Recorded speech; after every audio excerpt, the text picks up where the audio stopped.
Welcome back, everybody. It's your time to Ed Up on the Ed Up Experience podcast, where we make education your business. This is Dr. Joe Salustio back with you on another episode, and I'm feeling good. I'm feeling fresh because I had, 10 days off of podcasting before today recording this episode. So it was refreshing. Shout out to all my guests out there. But when you do this every single day, Monday through Friday for nearly the last 3.5 years straight, since we've been recording 5 days a week, a day off is not a bad thing to think through some of the issues that we're going through now in higher education, some of the policies, practices, trends, ideas that are emerging, or those that we are continuing to deal with, and the important part that data and reporting and research plays in our ability to understand our industry. I'm going to get to our guest in a minute, but there's a little teaser for you. I want to remind everybody out there that we have taken a part of our website, and we are now publishing written articles. Is there any other kind of article? I don't know. But we're publishing articles that our colleagues across higher education write. Maybe you've tried a trade publication and your angle isn't right for the trade publication, but you want to get your message out there. Well, the EdUp Experience wants to tell your story, and we're doing that through EdUp editorials. So if you want to write something, you have a research report and you want to write an article about some of those findings, you want to write about your opinions on higher education and some of the trends happening, you want to tell us about a great program happening at your college or university, how you help students, how you're creating great outcomes, artificial intelligence, any of the above, you can submit your article to edup at edupexperience.com. We try to make it really easy to remember, right? Edup at edupexperience.com. Pretty easy. And we'll publish that. We'll get you a link. We'll push it out on all of our channels and give you an opportunity to share it with your audience as well. And our audience here at EdUp is global, so it gives you great exposure. If you want to sit down and write something, send it on over, and we'll take it from there. All right, back to our teaser of data, insights, research, and reporting. We have an amazing guest with us today that's going to give us the skinny, if you will, on what's happening in a particular part of higher education and how we might better understand the trends. Ladies and gentlemen, here he is. He's the head of market research at Validated Insights. He's Brady. Colby. Brady, welcome to EdUp. Mike, how are you? Doing all right. Thank you so much for having me. Well, are you going to validate some of the insights today, Brady? I love it. Well, I certainly hope to. Well, tell us. I love the So first of all, tell us about Validated Insights as an organization and your role there and what you do. We're excited to announce the first of its kind higher education podcast conference, brought to you by Edu Alliance, the EdUp Experience, and Podium. This is happening Saturday, July 12th at the University of Illinois Chicago campus. This is an in-person event, one day only, the first of its kind. This is for people working in and around higher education who are interested in starting a podcast, who may have a podcast, want to learn more about podcasting. So if you want to be there, please go to higheredpodcon.com. That's higheredpodcon.com to learn how you can get your early bird registration, see who the keynote will be, and how you can submit proposals to be a part of this amazing inaugural conference. So that, again, go to higheredpodcon.com to learn more. Do you want to get invites to special events? Do you want to get exclusive early access to ad-free episodes, extended episodes, bonus episodes, behind-the-scenes episodes, and original content? Do you want to accelerate your professional development? Well, you can go to edupexperience.com. That's EDUP experience.com and become a subscriber today. Yeah, so Validated Insights is a digital marketing firm. We're really specialized in helping institutions grow via online advertising, a lot of the traditional digital advertising work. And I am leading up the market research function here.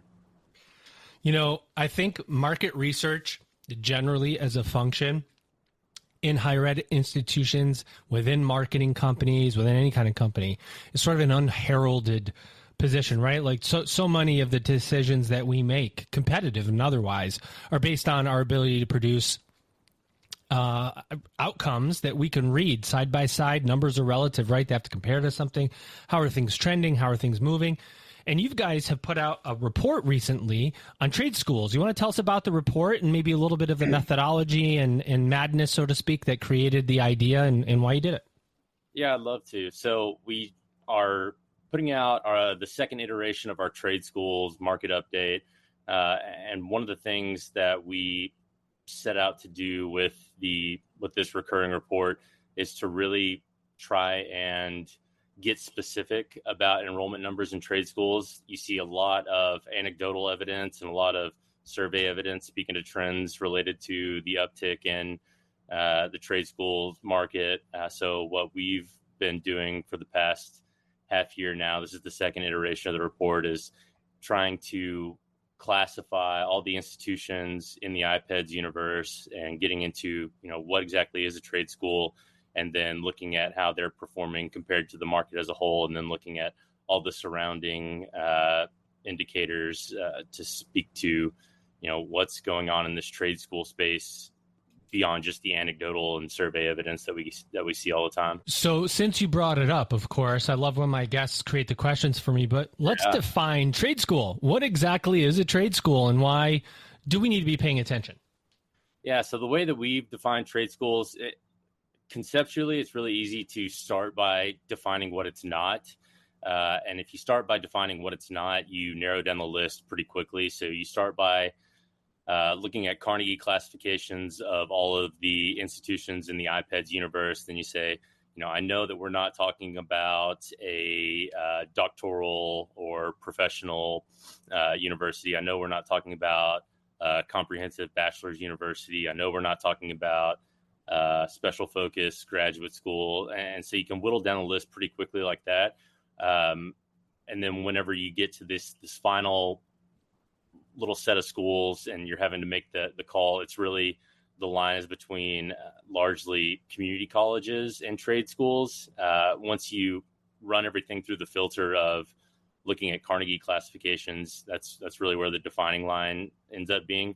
And then what we chose to do is look at how schools portray themselves and look at their academic portfolio to see if they're what we would call a comprehensive community college, sort of a traditional community college that'll do liberal arts things, liberal arts programming, just a broad range of associate's degrees versus a lot of these other community colleges that are focused on technical programs in particular, and they'll brand themselves specifically as a technical school. So our working definition is a program, as an institution that that's academic portfolio is largely geared towards skilled trades or programs associated with trade schools, because cosmetology and such is not typically a skilled trade, quote unquote, but it's a trade school program.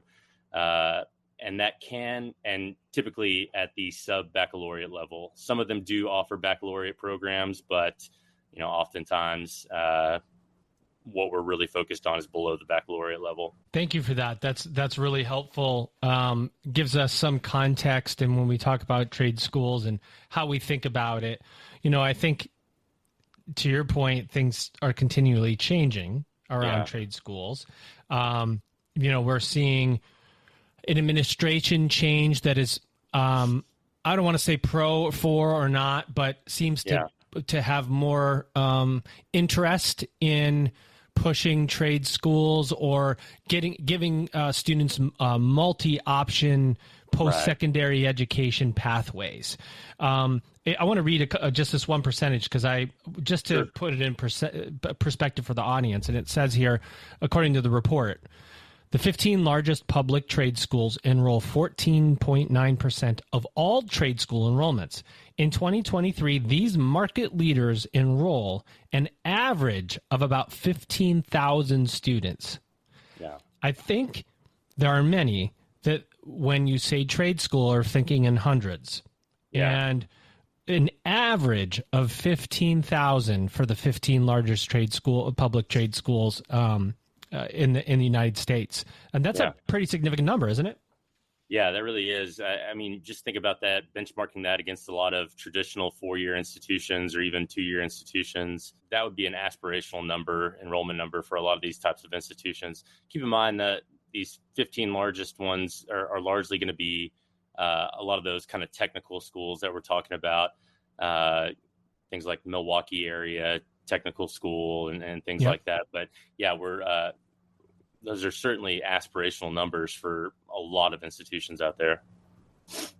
What else what else blew your mind when you maybe your brain is never surprised, right? Because you're in the data so much and you're following trends and you're looking at how things move over time. But what kind of hits you this way? Surprise.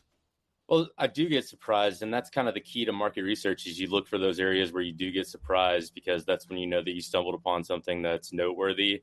Then you try and validate, is this surprise, is this finding valid? And so I'm always looking for surprises. And the thing that I would say is most surprising coming from our latest report, which I'd say is probably the big takeaway headline, is how with all of the attention given to the perceived growth of trade schools, we're just now at the beginning, at the inflection point of kind of that hockey stick trajectory, entering that growth phase. That if you look over the past decade, 2010 to 2020, Census Bureau data shows that trade schools their revenue reporting to the Census Bureau shows that their revenues were really pretty much flat from 2010 to 2020. And since then just have really taken off. And then survey data around that same time indicates the same sort of trend where we see, all of a sudden around 2020, things have shifted and that we see a whole different growth trajectory taking hold in the trade school space. So that would be the thing that's been the most noteworthy finding that I've come across in the past, number of months as we've looked at this segment. Epic. So you think we're just at the plateau part before we hit the hockey stick, essentially? Yeah. I think the significance of that statement is profound. It's a profound, right? I mean, if you think about what things are going to look like. Well, there's a number of ways that you can validate that as well.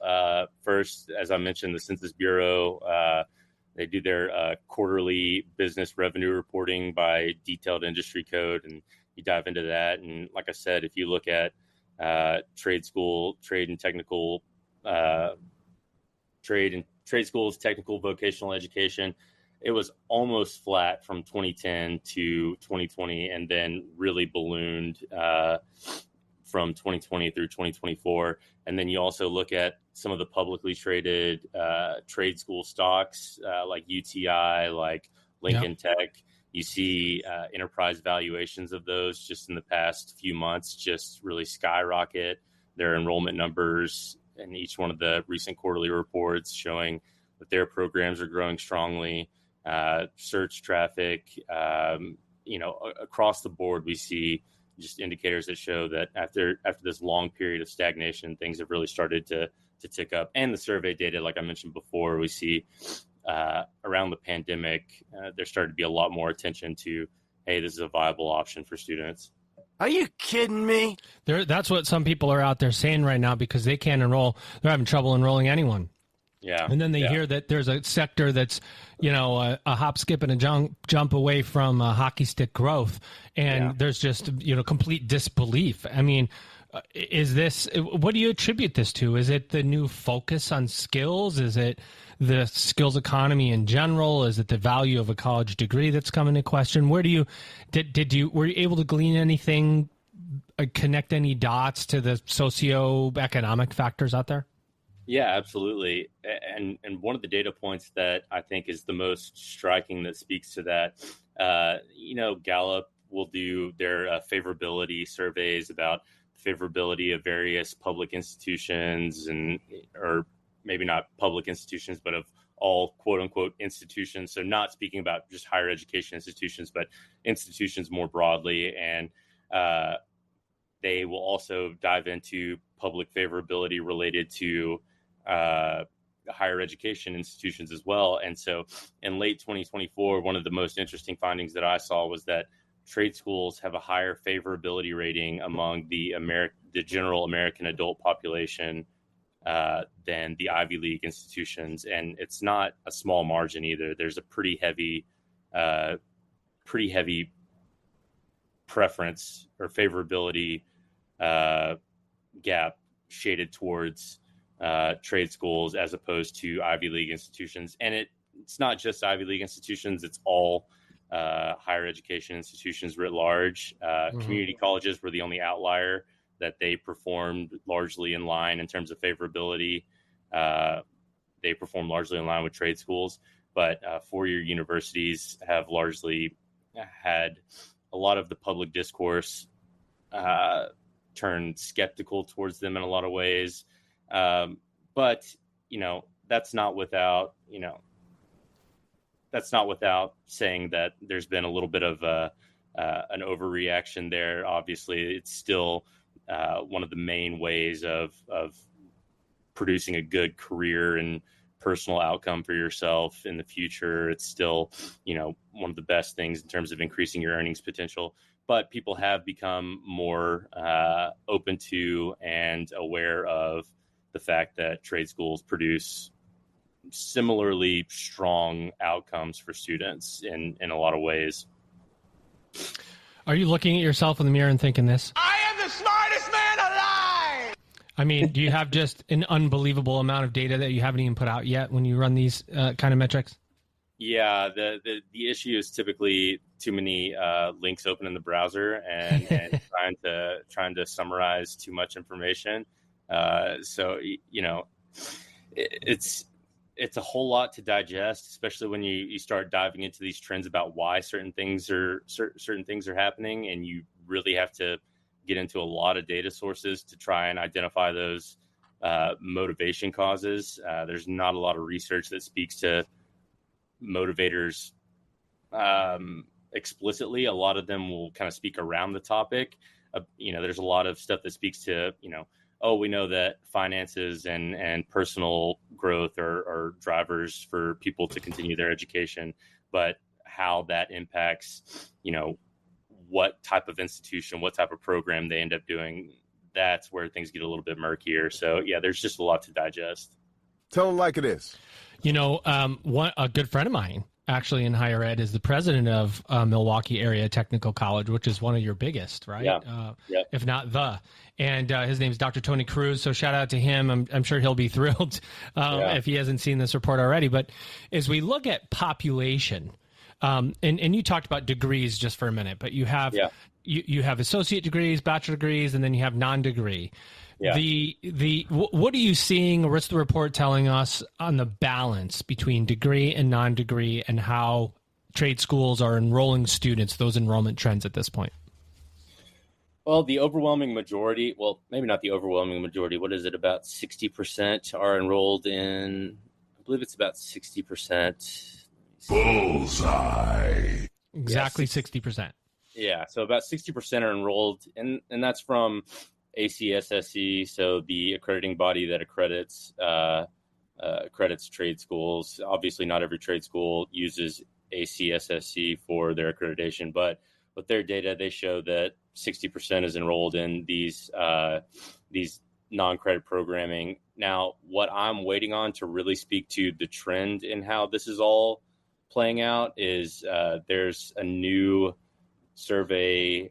Some of the findings are set to be released later this spring from, I believe it's from NCSES, that talks about the propensity for pursuing non-degree trade, technical, vocational programming across the American population. So they've started putting out some initial findings, but I think April or May is when they're supposed to release their full findings. It's a work in conjunction with the Census Bureau. So that's where I'll really be able to speak to the trend as in terms of our trade schools seeing real growth in degree programs or non-degree programs. But as far as National Student Clearinghouse data states, there's definitely been an uptick in non-degree undergraduate enrollments that we can point to there, but I don't believe they have really comprehensive coverage of a lot of these proprietary trade schools, which are obviously a pretty significant sector of the population. So to be able to speak more broadly in terms of trends, I'm gonna have to hold off until we get some of that additional data from NCSES and Census Bureau. What's your gut tell you on the trade school enrollment? And it doesn't have to be numbers based. Please add your anecdotal between the for-profit trade school enrollment and the public trade school enrollment. You seen anything trend or search wise? Higher Ed PodCon is coming. Go to higheredpodcon.com. That's higheredpodcon.com to learn more. Do you want to get exclusive early access to ad-free episodes, extended episodes, bonus episodes, original content, invites to special events, and more? Do you want to accelerate your professional development? Do you want to get all this while helping to sustain EdUp? Then go to edupexperience.com. That's EDUP experience.com and become a subscriber today. That's a really good question. I would say among the for-profit leaders, we get a lot of really up-to-date and really current information because publicly traded companies are putting out, their quarterly reports. They get their 10Ks out quick so you could see the enrollment trends, right? Yeah, and not just that, they put out enrollment by target segment, so healthcare versus skilled trades, and they put out new starts and quarter end population. So we're able to see really granular data on how those are performing. And then, obviously with the lag in higher education data that we're also accustomed to with the public institutions, we're a little bit further behind. But from, anecdotally from what I've seen, the proprietary, even specifically for-profit proprietary institutions are specifically the market leaders are performing really, really well, whereas the public quote unquote technical schools are performing largely in line with community colleges. Mm-hmm. So maybe a little bit slower. So yeah, it seems like for-profit is certainly proliferating here. And what kind of programs are we talking about when we think about trade school? And somebody's listening to this and goes, what are they offering that is growing these schools? I mean, what are students enrolling in as they think about trade school education? So we broke down our classification of trade schools into a few distinct categories that kind of help understand, or that kind of help elucidate what are the specific types of programs that people are going into. So there's things like culinary arts, so culinary training, cosmetology, healthcare programming, so a lot of medical assisting, certified nursing assistants, healthcare billing and coding, or medical billing and coding, and some of the other healthcare support functions. Then there's also the obvious skilled trades occupations. You get into things like welding, other specialized things in the construction trades, and maintenance and repair trades. So that's kind of the things to think about. You typically want to think of what's a field of employment that requires some level of education post-secondary or post-high school, but not a bachelor's degree. And that's typically going to be something that is a trade school field. Let's go. Any emerging fields that you see? I mean, I've heard drone technology might be in like an emerging field in the trade school area, or maybe something related to AI as schools are thinking about what they offer next. Obviously, there's a huge health profile, right? And then a resurgence in the beauty school. Cosmetology and beauty schools were almost all but eliminated out of the U.S. over the last 10 years, and are kind of making a resurgence. Anything that you saw maybe in the data that you went, I've not seen that before? It's not something that I hadn't seen before, but just in terms of trying to speak to things that are particularly suited for growth, seems like things along the lines of maintenance and repair in regards to green energy. So, wind turbine technicians are one of the fastest growing occupations, projected to be one of the fastest growing occupations in the United States. And that's largely a job that aligns with trade schools. So that's one of the ones. We've seen a lot of growth in some of the healthcare support occupations. And then, once you get into that, just looking at the particular landscape of whichever field of healthcare support and figuring out, what's the licensing body doing there? How is that evolving? How is the digitization of healthcare impacting that? There's certainly fields within healthcare that are growing. So maintenance and repair certainly got some. Healthcare certainly got some. Like you mentioned, cosmetology seen a bit of a resurgence, and there's some that seem to be not necessarily massive growth drivers, but are more along the lines of steady kind of churning growth. How competitive is it out there for these schools, for the student? I mean, is it a limited selection right now because or is it, there are a lot of schools, all these schools are really competing hard? Is it regional? Is it national? Is it more localized versus nationwide? What are you seeing in terms of the competitive landscape? In aggregate, it's definitely more localized because a lot of these programs aren't programs that are able to be delivered online. So they're not that real scalability that can occur there. But I will say there are a number of programs that fall under the umbrella of skilled trades that are candidates for online scalability, especially after the ruling regarding the clock hour programs, the fully online clock hour programs that came out towards the end of 2024, maybe it was early 2025, but that allowed things to continue as is in regards to fully online asynchronous clock hour programs. Because a lot of these trade school programs are clock hour programs. So there's a number of these that are fully online. And when we see those, it's obviously a hyper competitive market. But whenever there isn't that option for real online programming, it's obviously a really localized field there. 100%. We come back to enrollment and just want to point this out because I think, numbers matter, and I'll ask you, or we'll put it in the notes where to get this report, of course. But if you have a link that's off the top of your head, that's fine too.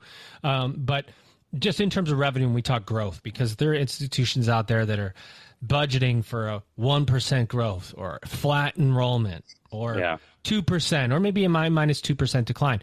And so I want to read this from 2017 to 2020, total trade school revenues declined 6.1%, while enrollments declined 2.3%.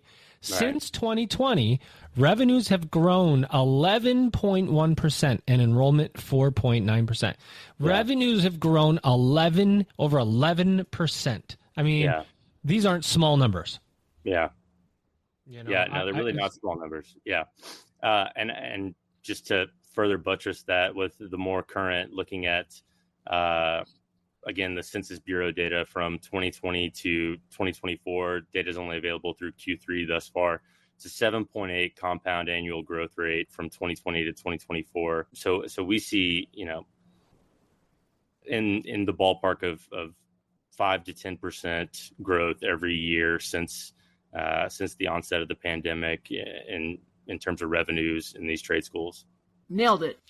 If I'm a college or university out there with a comprehensive bachelor's university, I'm going, how do I partner with these trade schools? Because all of a sudden they have this pipeline that I'm very interested in. What can happen, not necessarily for the public trade schools, but for the private proprietary trade schools, is credit transfer becomes more difficult. Right. And you see these, we need these students. We want these students. You add in the statistics. I've read it anywhere from 36 million to 41 million, some college, no credential. I don't even know how they validate that, but it seems like there's a lot, let's just say a lot of students out there that need to come back into the pipeline. And you wonder if trade schools are a way to get them back in, to give them some type of skill where they can earn money, decide to go to an advanced degree. We are seeing that more with the 18-year-olds who would go to a traditional college or university that are saying, you know what, I'm going to go get something, make some money, and then maybe I'll go back to school. I mean, the trends are really interesting in that, they are suited, trade schools, to serve the skills economy. Yeah, absolutely. And you just wonder how much that hockey stick is. It at a 45-degree angle, a 60-degree angle, a 35-degree angle, but anything. I mean, you look even at 11% growth or a compounding seven. Would you say 7.5% growth or so? I mean, that's significant. And when we see schools closing, this may be one of the ways where institutions can, support their own survival by partnering with a trade school, creating a bigger pipeline, because the trade school has an interest in sending their students on to advanced degrees, whether it's through job placement or just outcomes and socioeconomic mobility. It's an important part of the sector, and you just wonder if it gets enough attention. What do you think?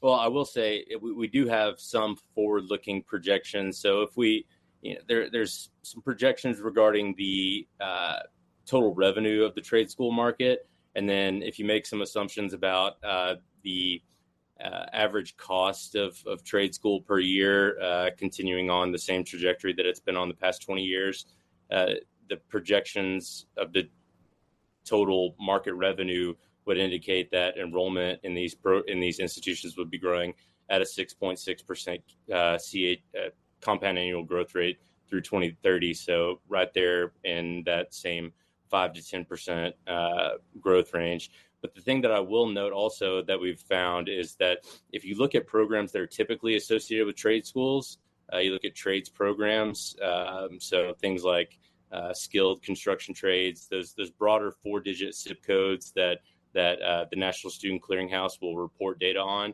and you look at the trends that they report in terms of enrollment numbers and new enrollment numbers, and you note that their coverage largely doesn't include a lot of these proprietary for-profit trade schools, but is more heavily weighted towards traditional 4-year institutions and community colleges.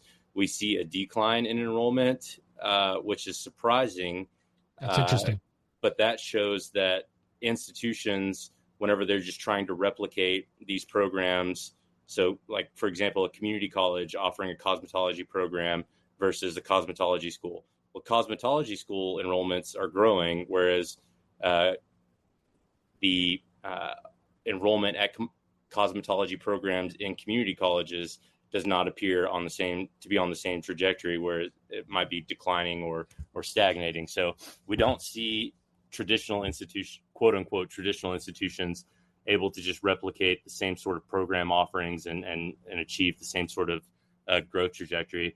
And one of the things that's interesting with that is that one of the things that I hear a lot about is questions about cannibalization. Is yes. The grade school population really eating into the 4-year undergraduate population? And so Stratatech, one of the big trade school operators, had done a big survey in 2021. They spoke to students that had been indicated interest in enrolling in trade school that were 18 to 24-year-olds. And they found that about a third of them were likewise interested investigating other college options like community college or higher education institutions. So just to kind of level set, it seems about 2/3 of the population, about 2/3 of these students, this growth in population is not any form of cannibalization. It's more so, pure organic growth. Yeah, that's a really good point. You do hear cannibalization a lot, and you wonder if it's real or not. So I'm glad to have you stick some numbers behind it. What else do you want to say about the report? Any kind of last words to close us out about the report? Maybe, how often is this quarterly? Is it? I might have missed that at the beginning, but talk about the frequency of the report and where we can go if we want to keep an eye on it. Yeah, so this report is quarterly. We have a few recurring quarterly reports, and we're in the process of formalizing our 2024 schedule and the various reports that 2025 schedule and the reports that we'll be producing throughout the rest of this year. We've already done one big comprehensive study on the MBA market. We've done one initial quarterly report on OPMs. That's out now, is it not, the OPM report? Yes, it is. So wow, okay. OPMs and trade schools are ones that we're doing in a recurring fashion, and then we're treating the rest of the quarter as something to kind of cover special topics, but it is subject to change. And so we're certainly very interested in continuing in a recurring fashion to look at OPMs and trade schools. But the rest of it, we're kind of picking special topics to focus on in each report. Well, numbers matter, ladies and gentlemen. And if you're following the numbers and you want to see what trends are happening, you can check out Validated Insights at validatedinsights.com. The reports are on their website. You can follow Brady on LinkedIn, right, Brady? That's right. Yep. And anywhere else Brady does his super secret work validating all of this data. A very, very tough job, one that I could never do. I think you have to have a real passion for numbers to do something like this, but the rest of us rely on this work, Brady. So well done. Thank you. Because I look at this stuff and this is how I used to make decisions for my institution. You know, getting something like this going, oh, wow, maybe we should push this. Maybe we should push that. Let me see how search is going. That dictated some of these reports, specifically when they gave me really easy to read information, helped me make decisions for my college, university, trade school, whatever. So thank you for the work that you do. Did you buy your tickets yet? Higher Education's first podcast conference is coming July 12th. Go to higheredpodcon.com, higheredpodcon.com. Get your tickets. Do you want to accelerate your professional development?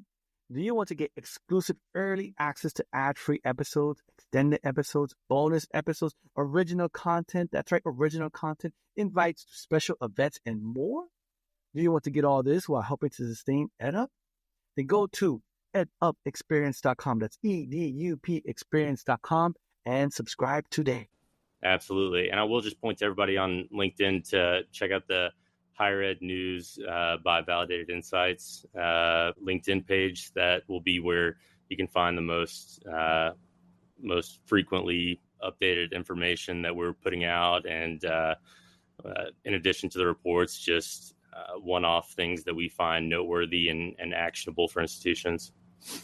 Outstanding. Well, there he is, everybody. He's said a lot, gave you a lot of numbers. He's Brady Colby. He's head of market research at Validated Insights. Brady, thanks for being here. Do you have a okay time as you talked about all these magic numbers that you come up with? Absolutely. I could talk about it all day, man. I know you could.